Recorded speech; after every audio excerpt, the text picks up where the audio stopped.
Selamat malam teman-teman semua. Perkenalkan saya Yosi. Terima kasih dan saya senang sekali hari ini diberi kesempatan yang luar biasa untuk berbagi. Di sini saya akan berbagi pengalaman terkait beasiswa Fulbright.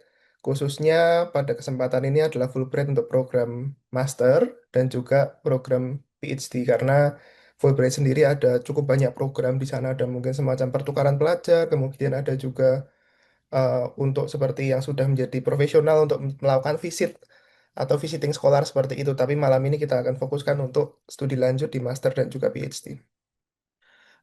Sedikit mengenai saya, ini beberapa latar belakang baik studi maupun beasiswa yang pernah saya terima sebelumnya. Saya dulu bersekolah di bidang perikanan, khususnya perikanan budidaya. S1 dan S2 saya lakukan di UGM. Saya mulai S1 di tahun 17, kemudian S2 di 21, dan juga pada setelahnya saya diberikan kesempatan untuk melanjutkan studi di bidang yang sama, masih di perikanan di Virginia Tech, dimulai pada tahun ini. Jadi ini merupakan semester pertama saya di sini seperti itu. Kemudian untuk beberapa beasiswa yang pernah saya terima, sebelumnya dari Cargill, ada dari Bank Indonesia, ada juga internal dari Departemen Perikanan UGM, dan yang saat ini saya terima adalah dari Fulbright untuk studi doktoral saya.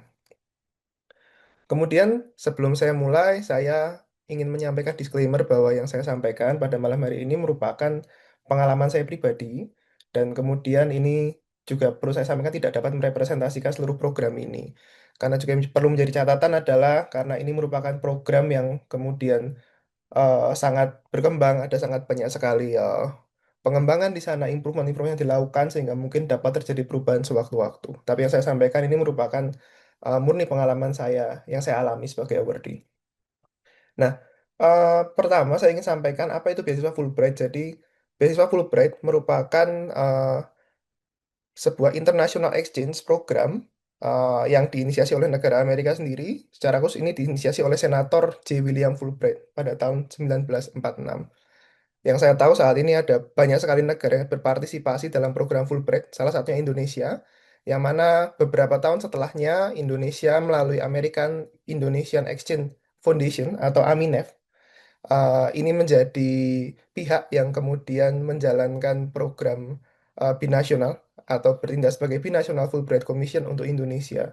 Jadi nanti setelah ini kalau saya menyampaikan AMINEF ini bisa saya sampaikan sebagai pihak yang kemudian mengelola sekaligus menjalankan program Fulbright khususnya untuk Fulbright Indonesia.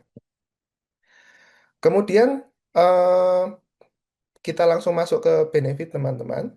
Jadi beasiswa Fulbright ini saya bisa katakan cukup menarik karena benefitnya sangat lengkap.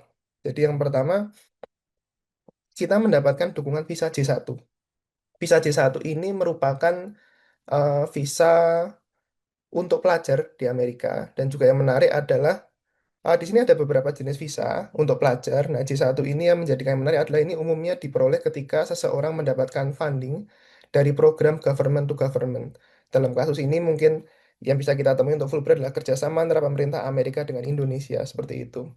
Nah, kemudian kita juga dalam prosesnya akan mendapatkan tiket pesawat pulang pergi dari kota asal, baik ketika kita memulai studi. Jadi kalau contoh saya domisili di Jawa Tengah, dari Jawa Tengah sampai ke Amerika, sampai ke kota terdekat atau bandara terdekat dari kota saya tinggal, dan nantinya setelah saya selesai studi, saya akan mendapatkan tiket yang sama untuk kembali ke daerah saya tinggal. Kemudian dukungan yang benefit lain yang bisa kita peroleh adalah funding atau biaya untuk pembiayaan uang sekolah, tuition dan fee seperti itu atau uang kuliah, kemudian biaya hidup maupun juga biaya-biaya lain yang terkait. Ada beberapa komponen yang turut didukung oleh Fulbright yang diberikan kepada para awardinya dalam pelaksanaan studi. Kemudian yang tidak kalah penting adalah terkait insurance karena juga bisa kami katakan di sini kesehatan merupakan salah satu komponen kunci, yang mana Fulbright juga memegang standar yang baik di sana. Jadi diberikan asiden dan juga health insurance coverage sesuai dengan peraturan US government, khususnya untuk para pemegang visa J1. Nah, sebelum berlanjut, yang menarik juga untuk rekan-rekan yang mungkin sudah berkeluarga, nantinya dari pihak Fulbright juga akan membantu rekan-rekan untuk mengurus visa untuk dependen atau mungkin pasangan. Jadi nanti untuk pasangan bisa mendapatkan dukungan visa J2 seperti itu.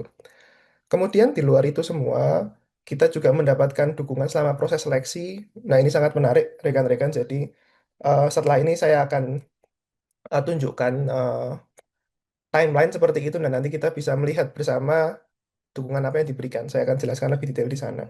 Kemudian, yang tidak kalah menarik adalah dukungan dalam proses persiapan dan pendaftaran universitas. Jadi, dalam tahap ini menjadi sangat penting karena umumnya di sini untuk universitas itu akan membutuhkan skor-skor atau kemudian eh, seperti mungkin tes kemampuan bahasa Inggris, kemudian tes GRE, GMAT. Kalau di kita mungkin saya bisa katakan seperti tes potensi akademik. Nah, yang menarik di sini untuk komponen ini juga turut didukung oleh Fulbright baik dalam pelaksanaan tesnya ataupun juga kita persiapannya untuk beberapa orang yang dirasa perlu diberikan dukungan untuk persiapannya. Fulbright menyediakan les atau kelas untuk program tersebut. Dan juga nantinya kita akan turut dibantu dan didukung untuk dalam proses pendaftaran universitas. Jadi teman-teman akan ada semacam komite dari Fulbright yang membantu teman-teman untuk mendapatkan universitas, tentu saja dengan banyak pertimbangan.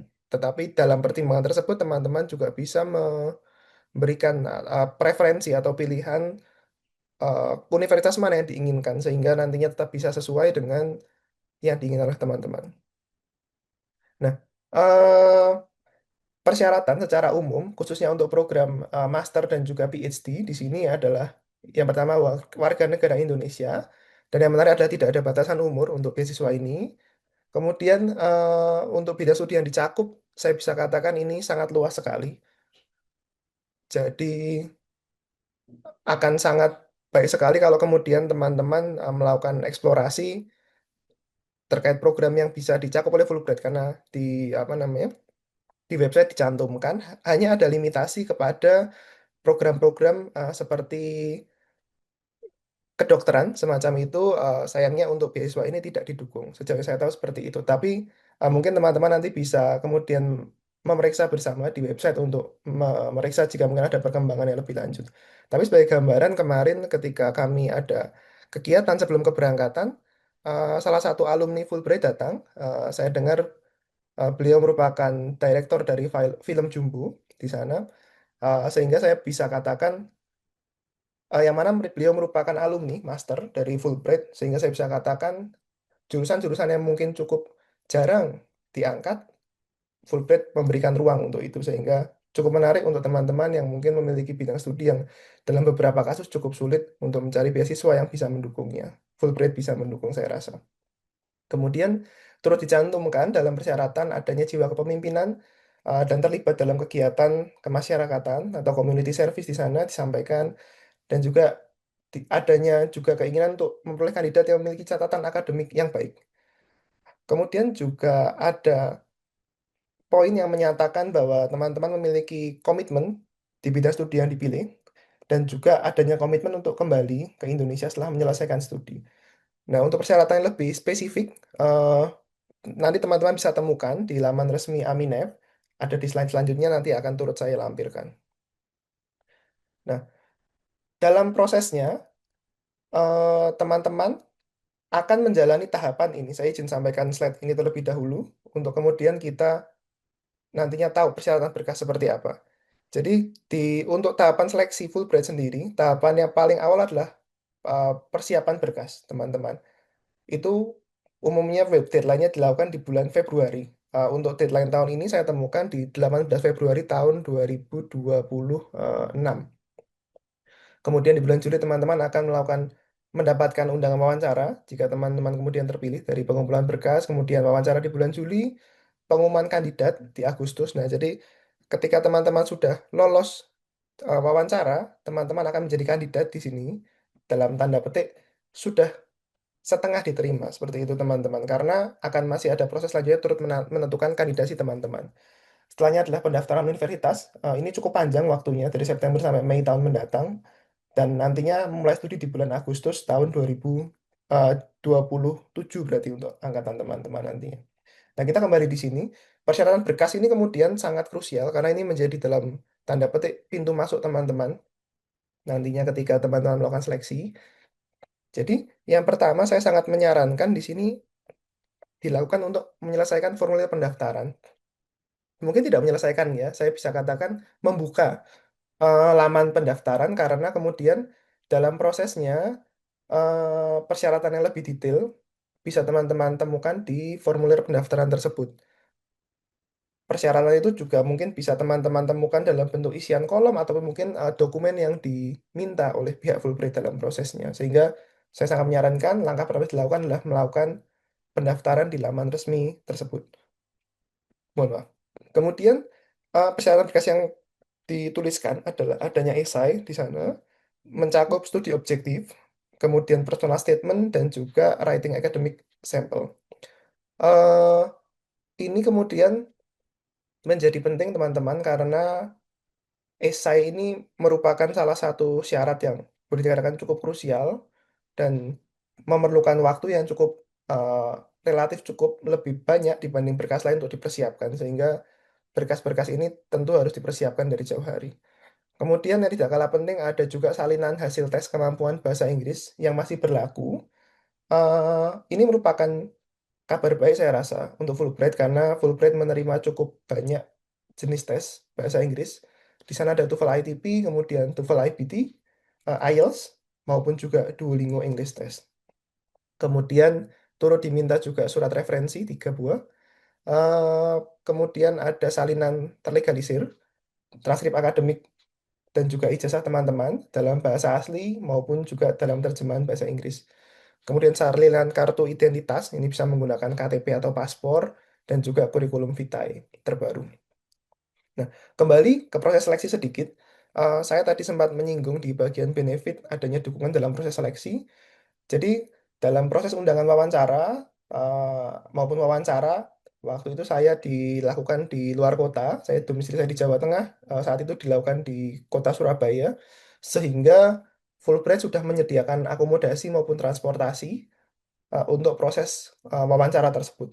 Jadi dari mulai jika nantinya teman-teman terpilih dari tahap wawancara sudah ada dukungan maupun bantuan dari Fulbright untuk membantu teman-teman dalam menjalankan proses tersebut. Kemudian juga dalam proses pendaftaran universitas, di sana Fulbright juga memberikan beberapa kesempatan atau kemudian beberapa opsi universitas yang kemudian masih bisa di cover. Saya katakan di cover ini merupakan juga bantuan nantinya dalam teman-teman proses pendaftarannya dan juga nantinya untuk proses biaya administrasi untuk universitas tersebut ditanggung oleh Fulbright sehingga teman-teman cukup mengirimkan berkas yang diminta dan nantinya akan dibantu oleh tim Fulbright untuk melakukan proses aplikasi kepada universitas tersebut. Nah, kemudian ini mungkin merupakan bagian terakhir dari presentasi saya malam hari ini. Tips mempersiapkan beasiswa Fulbright. Saya rasa memang cukup banyak di sini karena saya mencatat cukup banyak detail yang saya kemudian lakukan dalam prosesnya. Yang pertama yang ingin saya katakan adalah dalam beasiswa itu kita perlu memahami karakter diri dan persyaratan dari beasiswa. Poin ini menurut saya penting karena dalam beasiswa sendiri, khususnya nanti ini akan ada kaitannya dengan poin kedua yaitu esai.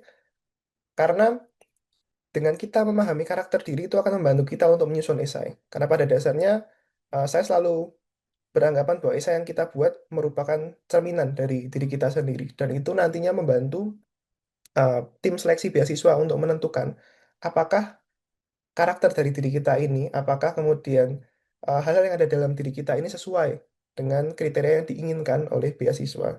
Sehingga saya selalu mendorong teman-teman untuk memahami karakter diri teman-teman sebelum memulai pendaftaran ke program manapun. Khususnya kalau kita bicara beasiswa ini akan sangat krusial.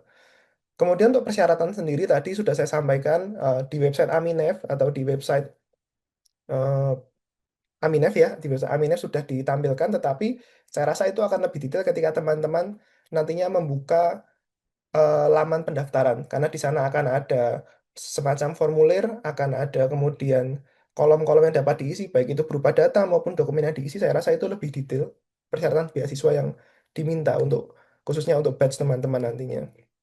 Kemudian tidak kalah penting, saya menyarankan untuk dapat dilakukan proofreading esai, jadi teman-teman dapat melibatkan pihak lain selain diri teman-teman sendiri untuk melakukan proofreading esai atau mungkin semacam evaluasi dari esai yang teman-teman buat. Saya rasa ini penting karena nantinya esai dari teman-teman ini akan dibaca oleh orang lain seperti itu. Dan saya percaya ketika teman-teman buatnya, teman-teman pasti akan memastikan bahwa langkah-langkah atau kemudian hal-hal yang dituliskan di desain ini sudah yang merupakan terbaik. Tetapi ketika kita mendapatkan evaluasi dari pihak lain, saya rasa itu menjadi sangat penting karena kemudian akan ada sudut pandang lain yang dapat teman-teman dapatkan ketika penulisan esai tersebut. Harapannya nantinya ketika disubmit ke formulir pendaftaran itu merupakan esai yang sudah versi terbaik dari yang teman-teman bisa berikan. Tidak hanya terbaik dari teman-teman, tetapi juga itu terbaik karena sudah adanya proofreading dari orang lain seperti itu. Yang tidak kalah penting juga, saya mencatat dalam mock-up wawancara atau mungkin membuat semacam simulasi wawancara. Saya rasa ini merupakan bagian yang juga penting karena ketika proses wawancara saya bisa katakan itu merupakan eh, sebuah pengalaman yang sangat mengesan. Saya waktu itu dulu sendiri, kemudian saya bertemu dengan ada 4 panel yang wawancara saya dan juga satu moderator seperti itu. Dan panel tersebut eh, yang saya tahu semuanya merupakan profesor. Ada 2 dari Universitas di Amerika dan 2 awardi dari Universitas di Indonesia. Sehingga saya rasa mock up ini sangat penting untuk menyiapkan baik mental teman-teman maupun di luar itu juga antisipasi terhadap mungkin pertanyaan-pertanyaan yang bisa muncul dalam wawancara tersebut. Intinya, mockup bisa menambah kesiapan teman-teman. Dan sejauh yang saya tahu, Indonesia juga menyediakan dukungan untuk proofreading maupun mockup wawancara sehingga nantinya bisa teman-teman explore lebih lanjut dengan tim Indonesia. Kemudian, ini tadi mengulang sedikit yang saya sampaikan di poin pertama tadi di awal, membuat akun pendaftaran dari awal untuk mempersiapkan seluruh persyaratan dengan baik. Yang pasti perlu dipastikan adalah ketika teman-teman diminta untuk mengirimkan 3 surat rekomendasi, pastikan bahwa teman-teman mengirimkan 3. Kurang lebih seperti itu. Jangan sampai ada berkas yang terlewat ataupun mungkin tidak dikirimkan karena teman-teman kurang teliti dalam membaca persyaratan yang diberikan. Kemudian yang tidak kalah penting di sini adalah tes kemampuan bahasa Inggris, karena pada prakteknya baik dalam proses seleksi nantinya maupun dalam teman-teman memulai studi, teman-teman akan menggunakan bahasa Inggris sehingga saya rasa ini menjadi hal yang sangat krusial dalam beasiswa ini. Yang menjadi catatan saya adalah teman-teman dapat mempersiapkan diri untuk mendapatkan skor yang diperlukan. Saya rasa Fulbright sangat baik di sini, sangat eh, menunjukkan bagaimana dia memberikan dukungan kepada semua orang dengan cukup banyak opsi tes yang bisa dieksplor teman-teman. Nah, saya rasa teman-teman nantinya dapat memilih eh, tes kemampuan bahasa Inggris yang dirasa paling sesuai untuk diri teman-teman sendiri. Nah, saya sendiri ingin sharing sedikit. Jadi saya dari tes yang diizinkan digunakan oleh Fulbright, saya pernah mengambil semuanya. Real test. Untuk real test saya pernah mengambil TOEFL IBT dan ITP, kemudian Duolingo English Test. Untuk IELTS saya belum pernah mengambil real test, tapi saya pernah mengambil kelas preparasi dan juga pernah mengambil mungkin semacam tes simulasi seperti itu. Jadi eh, saya bisa katakan dari masing-masing tes ini memiliki karakteristiknya masing-masing. Nah, jika kemudian dalam hal ini teman-teman menemukan tantangan dalam memenuhi kriteria skor yang diperlukan, saya menyarankan teman-teman untuk meluangkan waktu sejenak untuk membaca lebih lanjut terkait kriteria atau kemudian karakteristik masing-masing tes sehingga nantinya bisa teman-teman pilih karakteristik tes mana sih yang kira-kira paling sesuai untuk teman-teman dan juga bisa teman-teman gunakan untuk nantinya eh, melakukan pendaftaran untuk melakukan tes kemampuan bahasa Inggris untuk memenuhi kriteria yang dibutuhkan untuk pendaftaran. Kemudian teknis pelaksanaan ini juga perlu teman-teman lakukan waktu sedikit untuk mengetahui teknis pelaksanaannya karena berdasarkan pengalaman saya untuk tes TOEFL ITP, kemudian TOEFL IPT, dan setahu saya juga IELTS, itu akan ada waktu pelaksanaan tertentu. Jadi sudah terjadwal seperti itu teman-teman. Nah, teman-teman harus mengecek ketersediaan jadwalnya dan biasanya ketika sudah mendekati deadline dari suatu beasiswa, yang saya tahu biasanya jadwalnya relatif penuh. Nah, jadi saya menyarankan teman-teman bisa mempersiapkan ini jauh-jauh hari. Tapi mungkin untuk tes seperti mungkin Duolingo English Test karena bisa dilakukan secara mandiri di rumah menggunakan device masing-masing, jadi dia tidak terikat dengan jadwal. Dan yang tidak kalah penting adalah berapa lama waktu sertifikat dapat diterima. Nah, ini penting karena untuk beberapa jenis tes tentu akan memerlukan waktu yang berbeda untuk sertifikat itu diterima. Kekhawatiran kami adalah ketika teman-teman nantinya mengambil jadwal tes yang terlalu mepet dengan deadline, kemudian sertifikat itu tidak dapat diterima dalam waktu yang diharapkan. Sehingga saya rasa ini bisa menjadi concern teman-teman khususnya dalam menentukan tes kemampuan bahasa Inggris apa yang akan digunakan dan bagaimana nanti teman-teman akan mengambil tes tersebut. Kemudian yang tidak kalah penting adalah surat rekomendasi. Jadi dua poin yang saya catat di sini adalah siapa yang memberi. Saya rasa ini penting karena eh, saya sangat menyarankan pihak yang memberi ini adalah pihak yang mengenal teman-teman. Tidak hanya mengenal secara personal tapi juga mengenal bagaimana kemampuan profesional teman-teman seperti itu. Jadi harapannya nanti dalam pemberian surat rekomendasi tersebut eh, bisa memberikan gambaran yang tidak hanya tepat tapi juga bisa menunjukkan profesionalitas teman-teman di hadapan para panelis sehingga nantinya surat rekomendasi itu menjadi relevan ketika eh, menjadi bahan pertimbangan yang para tim penerimaan beasiswa Fulbright seperti itu. Dan juga karena ini dalam poin ini kita meminta kepada pihak lain atau orang lain, makanya saya juga perlu sampaikan bahwa teman-teman harus mempertimbangkan waktu untuk mempersiapkannya. Jadi eh, kembali lagi, kata kuncinya adalah jangan mepet deadline seperti itu teman-teman. Eh, Tolong diberikan waktu kepada pihak-pihak yang nantinya akan mempersiapkannya sehingga nantinya surat rekomendasi itu bisa maksimal dalam memberikan rekomendasi kepada teman-teman nantinya. Dan terakhir, untuk deadline yang saya tahu untuk batch kali ini adalah di 18 Februari tahun 26.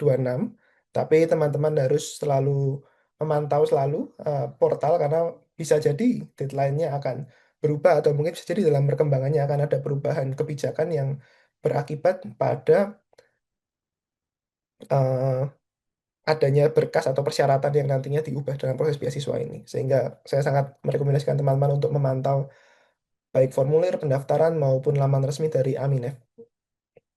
Kemudian ini merupakan portal beasiswa Fulbright, laman resminya, ini tangkapan layar dan nantinya teman-teman bisa explore di link yang kami kirimkan di bagian bawah ini.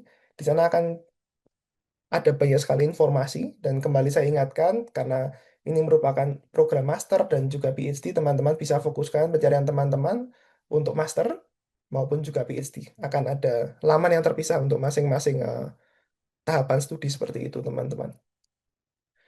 Dan penutup, di sini saya mengutip sebuah kutipan dari Senator J. William Fulbright, inisiator dari program ini.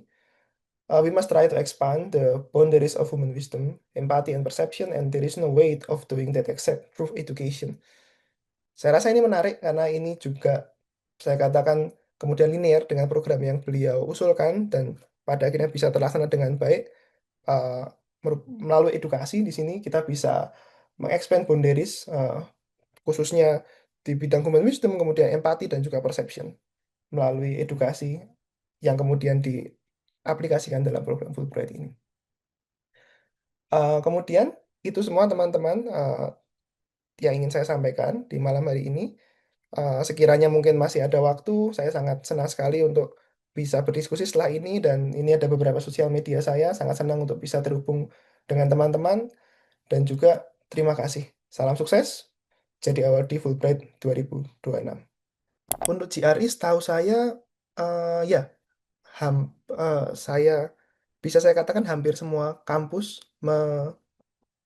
meminta itu. Tetapi itu akan juga kembali lagi kepada jurusan teman-teman. Jadi karena begini Kak kasusnya. Untuk kasus GRI saya, yang saya tahu secara kampus memang meminta, saya di Virginia Tech seperti itu. Tetapi ternyata dari prodi tidak mensyaratkan seperti itu. Jadi itu akan sangat bergantung kembali kepada kampus yang pertama, yang kedua adalah jurusan rekan-rekan secara spesifik. Tetapi yang saya tahu, sebagian besar dari rekan-rekan saya mengambil GRI tersebut dan memiliki hasil tes GRI tersebut.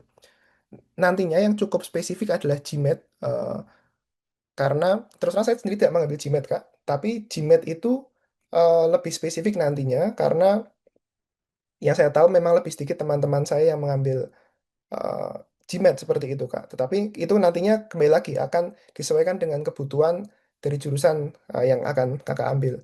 Dan yang menarik di sini adalah baik GRE dan GMAT, nanti teman-teman ada peluang untuk mendapatkan dukungan bantuan persiapan.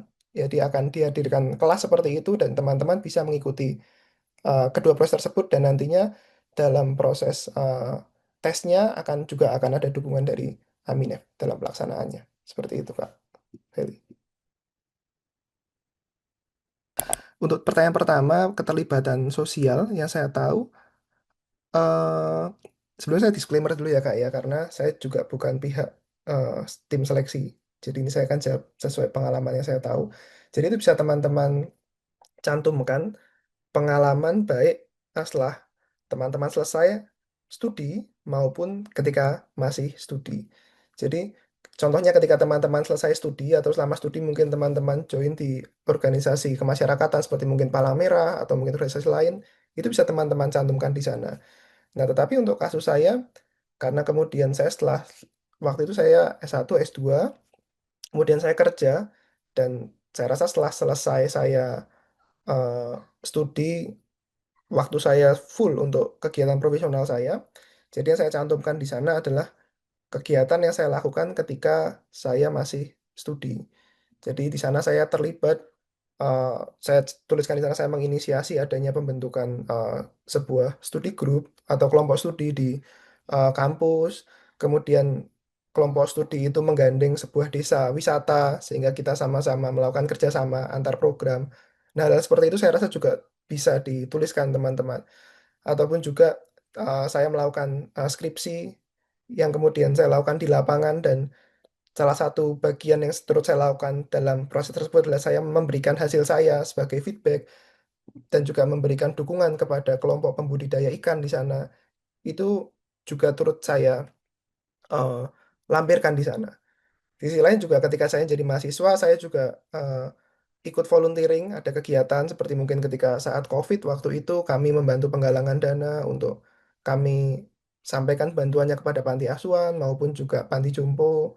Nah, mungkin hal-hal seperti itu juga bisa teman-teman lakukan karena mungkin selama studi saya yakin teman-teman memiliki keterlibatan dalam aktivitas-aktivitas sosial ataupun mungkin secara spesifik ketika selesai studi atau mungkin pada saat studi teman-teman juga terlibat dalam organisasi eh, kemasyarakatan dan juga ada hal-hal yang berdampak baik pada masyarakat, saya rasa itu merupakan bagian yang juga bisa dicantumkan di sana, Kak Ifti. Semoga untuk pertanyaan pertama bisa terjawab, Kak. Kemudian untuk pertanyaan kedua terkait akademik writing sample, sejauh yang saya tahu tidak ada tuntutan bahwa naskah tersebut sudah pernah dipublikasikan di sana karena uh, saya sendiri menilai bahwa academic writing sample di sini untuk menunjukkan apakah teman-teman sudah pernah atau kemudian bagaimana kemampuan teman-teman mengolah ketika nantinya dihadapkan pada tuntutan naskah akademik karena itu merupakan bagian yang akan dilakukan dalam setiap studi lanjut saya rasa seperti itu. Nah, kalau pertanyaannya apakah diizinkan jika ada kolaborasi dengan penulis lain? Eh, saya tidak tahu jawabannya ya atau tidak, tetapi yang saya lakukan adalah iya. Jadi academic writing sampel saya adalah saya mencantumkan jurnal, jadi bukan jurnal, saya mencantumkan tulisan saya yang saya publikasikan kepada jurnal setelah selesai saya S2. Di publikasi tersebut, saya menjadi penulis satu, tetapi untuk penulis selanjutnya merupakan pembimbing saya dalam proses penulisan jurnal seperti itu, KFT. Dan itu yang saya gunakan dan saya bisa eh, dan nyatanya itu diterima untuk eh, kasus ini seperti itu, Kak. Tetapi yang perlu diperhatikan adalah dalam academic writing sampel yang diminta Fulbright akan ada format tertentu. Sehingga yang saya lakukan saya tidak bisa kemudian melihat publikasi saya buka, saya copy paste seperti itu tidak. Tapi ada beberapa poin yang perlu saya sesuaikan. Nah, mungkin itu yang juga belum menjadi perhatian Kevin nantinya kalau yang dilakukan adalah publikasi yang sudah terpublish dan ingin dimasukkan, mungkin ada beberapa penyesuaian yang perlu dilakukan dalam aplikasinya dalam form pendaftaran nantinya. Mungkin itu KFT. Untuk pertanyaan kedua terkait wawancara, kembali lagi saya ingin sampaikan bahwa kemudian saya bukan merupakan tim panelis, Kak. Jadi mungkin pertanyaan saya tidak bisa menjawab dengan baik kalau kemudian pertanyaan seperti apa yang diharapkan, seperti itu, Kak.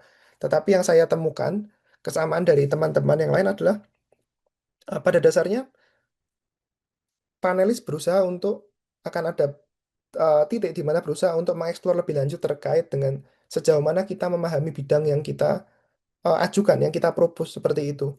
Jadi mungkin saya bisa katakan ketika saya sebagai belajar di perikanan seperti itu, Kak. eh, para panelis ini akan berusaha mengeksplor sejauh mana sih saya paham terhadap bidang profesional saya, terhadap mungkin pengalaman kerja yang saya lakukan, pengalaman riset yang saya lakukan, maupun juga isu-isu terkini, baik di Indonesia maupun secara global di bidang yang kita propose seperti itu.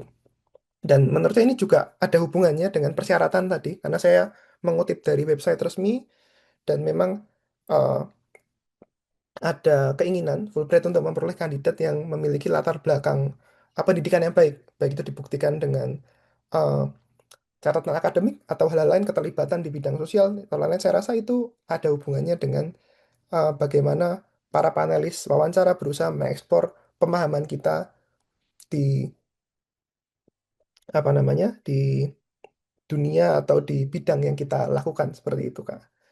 Dan juga ingin saya sampaikan dalam proses wawancara tidak ada hal personal yang ditanyakan, jadi saya rasa eh, boleh kata ini menjadi sangat sangat aman, ruang yang sangat aman dan juga nyaman untuk kita wawancara karena yang memang ditanyakan adalah hal-hal yang profesional seperti itu yang memang kaitannya dengan tahapan beasiswa ini, Kak. Untuk pertanyaan personal, mohon maaf seperti mungkin keluarga dan lain-lain tidak ada sama sekali dalam wawancara dan itu juga yang saya dengar dari rekan-rekan yang lain. Untuk beasiswa Fulbright, eh, yang dilakukan adalah teman-teman mendapatkan beasiswanya dulu, baru setelahnya kita akan mencari kampus seperti itu, Kak. Jadi teman-teman akan diterima beasiswa dulu, baru mencari kampus, diterima kampus, akan mulai studi. Stepnya seperti itu. Nah, kemudian yang pertanyaan kemudian LOA apakah itu berguna? Jawaban saya ya berguna. Jadi dalam tahapan pendaftaran nanti juga teman-teman akan diminta untuk mengisi preferensi kampus. Yang mana nantinya kalau teman-teman punya LOA itu akan menjadi eh, sebuah hal yang baik untuk teman-teman. Nah, tetapi yang perlu saya ingatkan di sini karena tahapan ini cukup panjang, teman-teman harus mempertimbangkan masa berlaku LOA tersebut. Karena setahu saya LOA kan umumnya kan eh, berlangsungnya seperti ini ya. Teman-teman dapat LOA, kemudian eh, jawabannya adalah, oke saya menerima mahasiswa ini dalam program studi ini untuk bisa memulai pada semester ini. Nah, kalau teman-teman mendapat LOA sekarang, terus terang saya ada keraguan apakah itu kemudian masih berlaku pada saat teman-teman nantinya akan mulai studi. Karena kalau melihat dari pengalaman saya, kalau teman-teman mendaftar di Februari 26, teman-teman akan memulai studi di Februari, maaf, di bulan sekitar Agustus 27. Kalau LOA tersebut diperoleh sebelum Februari 2026, apakah kemudian LOA tersebut masih tetap dapat berlaku di Agustus 27? Yang pertama itu. Yang kedua, dalam tahapan mencari beasiswa nantinya juga akan ada feedback dari tim Fulbright. Nah, kalau kemudian universitas itu menjadi salah satu universitas yang kemudian dalam tanda petik di ACC oleh tim Fulbright, itu akan memberikan keuntungan. Tapi jika kemudian ada rekomendasi atau mungkin ada pertimbangan dari tim Fulbright terkait universitas tersebut, saya rasa itu juga akan menjadi eh, akan kalau bahasa kita mungkin sayang ya, sayang kita lakukan itu Kak Feli karena seperti kita tahu juga dalam Kak Feli nanti daftar LOA tersebut untuk universitas akan ada mungkin biaya yang timbul ataupun mungkin juga ada berkas-berkas spesifik yang diperlukan. Kalau kemudian nantinya LOA tersebut tidak digunakan, tentu saya rasa akan ya cukup cukup disayangkan seperti itu Kak Ferry. Jadi kalau rekomendasi dari saya mungkin untuk LOA mungkin saat ini saya tidak dalam merekomendasikan, tetapi mungkin lebih kepada ini koneksi atau mungkin melakukan korespondensi dengan eh, profesor atau advisor itu saya rasa akan jauh lebih relevan untuk dilakukan pada saat ini, Kak. Mungkin itu, Kak Felix. Yang saya tahu memang informasi itu tidak dipublish secara terbuka, baik di laman pendaftaran maupun juga secara terbuka untuk seluruh award di angkatan. Seperti itu, Kak. Maksudnya dalam satu angkatan tidak dibuka infonya seperti itu. Jadi saya tahu info itu dalam sebuah pembicaraan ketika mendengar dari rekan lain yang membawa dependen, membawa keluarga seperti itu, Kak. Nah, untuk besarannya berapa, karena saya tidak memiliki informasi pastinya, Kak. Mungkin pendekatan yang bisa Kak Prita lakukan, Kakak bisa mencoba mengkalkulasi dari mungkin dari jenis visanya, Kak. Karena untuk Fulbright sendiri akan menggunakan visa J1, Kak. Sehingga nanti Kak Prita mungkin setelah ini bisa mengeksplor persyaratan finansial seperti apa yang diperlukan untuk membawa keluarga dalam kasus eh, visa J student secara spesifik. Karena untuk student saya tahu ada beberapa jenis visa, ada F, ada J seperti itu. Mungkin itu bisa menjadi salah satu pendekatan yang bisa kakak lakukan untuk kalkulasi ke arah sana, Kak Prita. Pertanyaan seperti ini saya bisa katakan sulit saya jawab karena kembali lagi saya bukan panelis, sehingga yang saya sampaikan merupakan opini saya di sini. Jadi kita merefer kepada persyaratan yang ditampilkan di website sambil saya baca izin. Jadi di sini dituliskan di sana mengadres pertanyaan ini yang pilot adalah persyaratan have preparation in and demonstrate commitment to their chosen field of study. Jadi memiliki persiapan maupun juga komitmen di bidang studi yang dipilih seperti itu, Kak Alfi. Dan di sini juga tidak ada persyaratan yang menulis secara tersurat bahwa harus adanya kesamaan dari bidang yang diambil sebelumnya dengan yang akan dipropos di Fulbright ini. Nah, jadi kalau kemudian apakah kemudian peluang lebih kecil dari peserta tidak ada, Kak. Tetapi di sisi lain saya ingin sampaikan bahwa ada persyaratan yang kemudian meminta Anda untuk menunjukkan komitmen di bidang studi yang dipilih. Nah, ketika mungkin perbedaan tersebut memiliki alasan yang kuat ataupun mungkin ada hal-hal lain yang bisa dipertanggungjawabkan dan ditunjukkan dalam komitmen Kakak, saya rasa itu bisa menjadi salah satu pertimbangan untuk tetap dilakukan, Kak, seperti itu.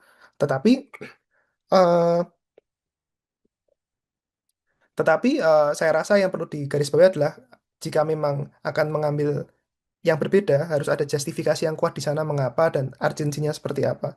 Saya rasa itu. Karena di persyaratan tidak ada dituliskan harus mengambil yang linear atau eh, kurang lebih kata-kata yang merujuk pada hal tersebut. Jawaban saya seperti itu, Kak Alfi. Semoga membantu menjawab.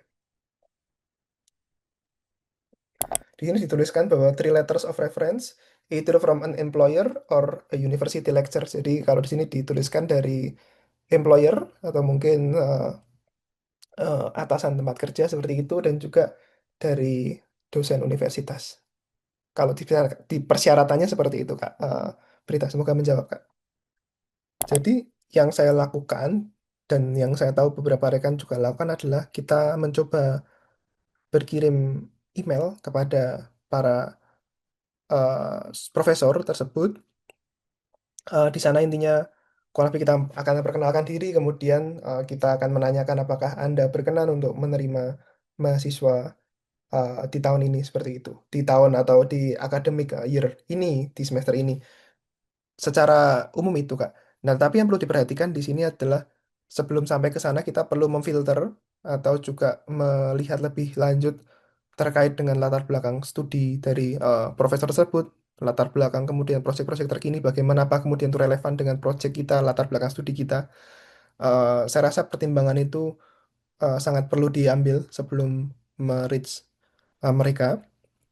Dan lebih lanjut juga yang bisa kita lakukan adalah kita eh, nantinya ketika kita sudah menjadi kandidat itu juga menjadi poin plus karena dalam teman-teman nanti merich profesor, teman-teman juga bisa sampaikan saya merupakan kandidat Fulbright tahun sekian dan itu juga bisa menjadi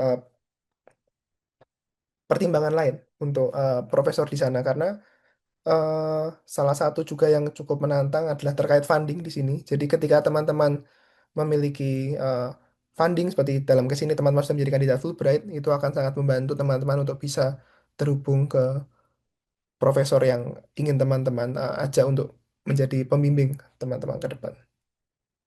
Seperti itu, Kak. Umumnya eh, kontak dari profesor bisa teman-teman temukan di laman resmi kampus. Itu nanti umumnya akan ada kontak email akademik dari para profesor tersebut. Saya sudah pernah mungkin mengambil semua tes yang tertulis di sana.